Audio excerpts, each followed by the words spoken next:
Greetings, Iain from RTO here. Welcome to another pick and mix, or picks and mix, where we do the rotation. And today we're doing Mixing It Up, which is all about record producers.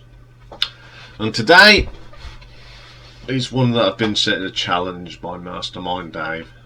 He knows I don't really like this producer, but he said you've got to do Robert Mutt Lange. So I went okay, and surprisingly enough, I've listened to bits of all these albums, and yeah, I still don't think he's brilliant on what he does. I won't take that away from him, but he takes for an age to produce something, and he's not a plug-in and go man. He likes everything smooth and but he has done some good albums, I'll give him that. So Robert John Lange, or as he's known as Mutt Lange, was born on the 11th of November 1948, which makes him 74. He was born in a place called Mafaloria, which is northern Rhodesia, which is now Zimbabwe. He's been married to Shania Twain. He's produced lots of bands, hasn't he? AC/DC, Def Leppard, Boomtown Rats, Foreigner, The Cars, Bryan Adams, Huey Lewis, Lady Gaga, Nickelback and Muse. Okay, so we're only going to be concentrating on the albums that he's actually produced the majority of it.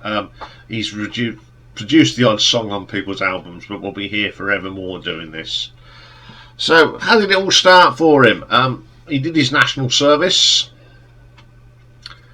and then he went to doing stage and acting. He started the Hocus group and recorded one album, releasing 5 singles. His other claim to fame: he wrote and produced Ipswich Town's FA Cup final single, Ipswich Get That Goal, because his connection of one of the players being Colin Viljoen was South African. We will be looking at that at a later stage when we do the this year for the FA Cup. I'm going to find FA Cup songs, so that's something for the future. It's actually derived from a song called Give That Thing to Me by Paul Jones, but that's another story. So he actually started his producing career in 1975. So the first thing he done was this album, Spider Spider. Nothing to do with the rock and roll band from the UK. Yeah, I've heard one track on it and that was enough. 76, he did a lot of work with City Boy, and he produced the City Boy album in 76 and the Dinner at Ritz. Also in 76 we have Kevin Coyne, Living Black and White. Never heard of half of these albums. Mallard, a band in a different climate. 76. Didn't do too much in 70.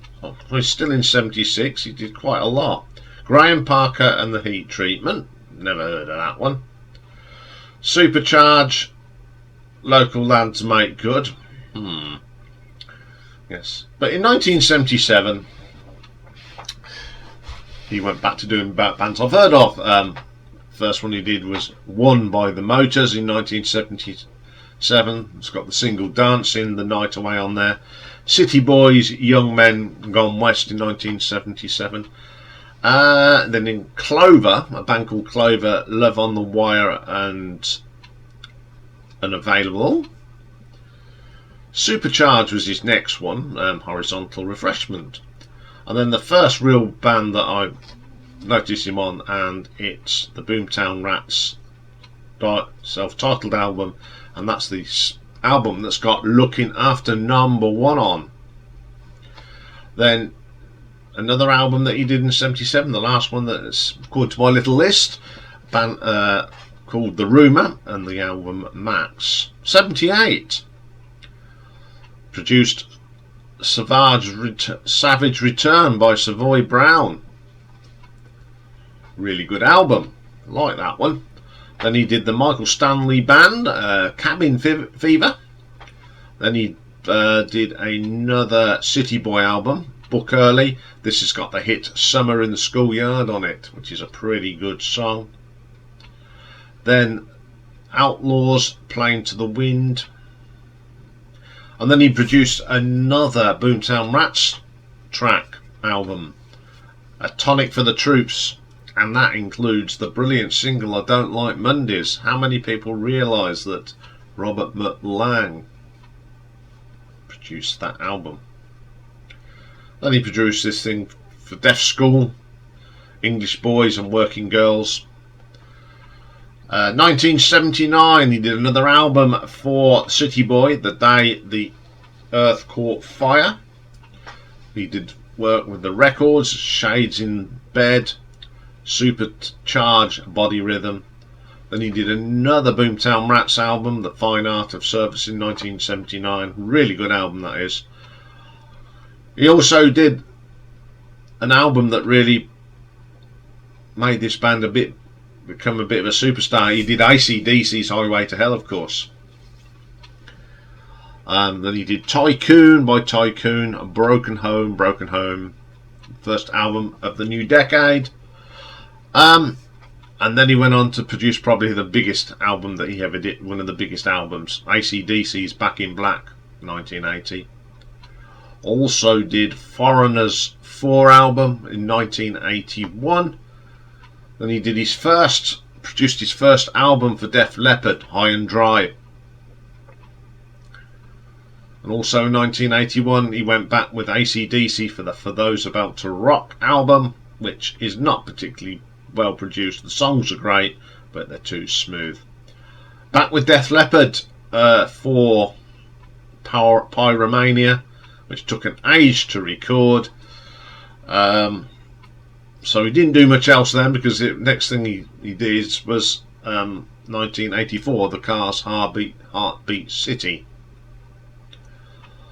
Then he doesn't do much, and then in 1987, Hysteria, Def Leppard, probably the most overproduced album they ever did. Then he produced a little album in 1988 from a band called Romeo's Daughter, who are pretty cool in their self-titled album Romeo's Daughter. And the big shock is he produced Billy Ocean's Tear Down the Walls, going totally off the rock spectrum, and did a Billy Ocean. Then he goes quiet for a few years, and he next pops up in 1991 for this one, Waking Up the Neighbours, Mr. Bryan Adams. Everyone thinks he produced Adrenalize, but he didn't. He was the executive producer. Then he did 1993. You got Michael Bolton's The One Thing.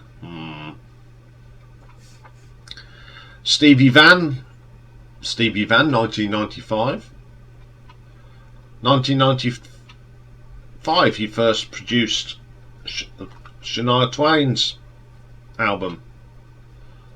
Also, we move on to 1996. We got Bryan Adams, 18 Till I Die. Best song on there, of course, is The Only Thing That Looks Good on You Is Me. Then he had a massive hit in 1997, Shania Twain's Come On Over. Really good album. Then he went and did The Cause, In the Blue, in 2000. Went back to do another Shania Twain album. Well, he was married to her at the time. So he did Up. And then he put together her greatest hits in 2004. 2008. Produced a great album by Nickelback, Dark Horse. Then Maroon 5 in 2010, Hands All Over. It's got the great song on it, Never Gonna Leave This Bed. And the last one that I can find that he done was in 2015, and it's Muses' His Drone, which has got Psycho on it, which is one of the best tracks on it. So that's sort of the albums that he actually produced. Quite a lot of big artists in there. but then on all the singles will be here forever. So I've now nailed it down to my top 5 albums. Really hard job to do, to find 5 albums that I really like. So coming in at number 5 then, it's the 3rd studio album by Shania Twain, and it's Come On Over. Some great tracks on this. It's the ninth all-time best-selling album in the United States and worldwide. It's also the 16th best-selling album in the UK.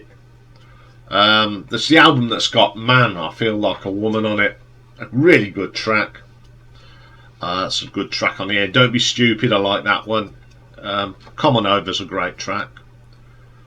And then there's that Don't Impress Me Too Much. Now there's 2 versions of this. There's this version on the album, which is better. And then they released the dance version as a single, which I don't like. Okay, number 4 for me was the album 4, Foreigner 4, which was their 4th studio album. Great tracks on here. This is when it was Lou Gramm, Mick Jones, Rick Willis, Dennis Elliott, Thomas Dolby was on here, Larry Fast and Bob Mayo. Jukebox Hero, absolutely fabulous track from this album. Waiting for a Girl Like You, the classic, terribly overplayed though. And the brilliant and my favourite track, Urgent. Super track that is. So that was that one. Coming in at number 3 for me was Nickelback's 2008 album Dark Horse. Absolutely amazing album this is. I think it is my favourite album by the band, and it's got 2 of my favourite tracks actually by this band. Something in Your Mouth, heavy riffs, Burn to the Ground, my favourite track on the album. Other highlights on here is Just to Get High and Shaking Hands. Okay, my number 2 album, produced by Mutt Lange, 1981's High and Dry by Def Leppard. Oh, this is an amazing album. It's my favourite Def Leppard album. It's the one that we got Steve Clark, Pete Willis, Rick Savage, Rick Allen and Joe Elliott. Let It Go is brilliant on here. They're all classics. Another Hit and Run, High and Dry, Bringing on the Heartache, Switch 625, You Got Me Running, Lady Strange, On Through the Night, Mirror Mirror, No No No. Brilliant tracks, absolutely brilliant tracks. But my favourite album, produced by Mutt Lange, has to be this one from 1980, AC/DC's Back in Black. First album without Bon, and it's a mega, isn't it? Absolute mega album, sold gazillions.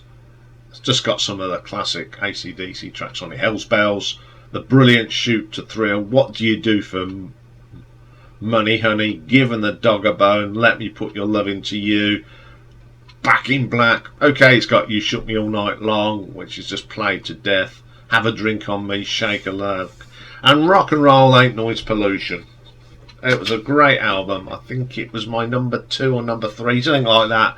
So it's one of my favourite AC/DC albums, and it's probably it is the best thing that Mutt Lange ever produced for my eyes. Okay, I managed to get through that one. I mean, I'll give him his due. He's worked with a lot of artists, and he's certainly changed the sound of certain bands for the good. But the stuff he did with Def Leppard was just, apart from High and Dry, the rest of it is pretty groggy. Okay, that's all for this. We'll be back, of course, tonight at 8 PM for the live stream. But tomorrow we got a Super Friday, because I made a cock up. First up, we're doing a normal thing on a Friday, the live album ranking, and we're going to look at the Beatles. And then we got a new feature called the Nearly New Album, which is the Final Battle by Striper, that came out last year, that yours truly here totally forgot to review, because I didn't even know it'd come out. How good am I? I'm a Striper fan. There you go. And then we got a brand new album for you tomorrow, the 1st of 2023, and we're going to look at Iggy Pop's Every Loser. So that's all for tomorrow, and just a little heads up, on Saturday it's the return of Skinner and McCook, when we'll be doing our favourite #1 albums from the 1970s. So look out for that on Saturday. Have a good day, everyone. Bye for now.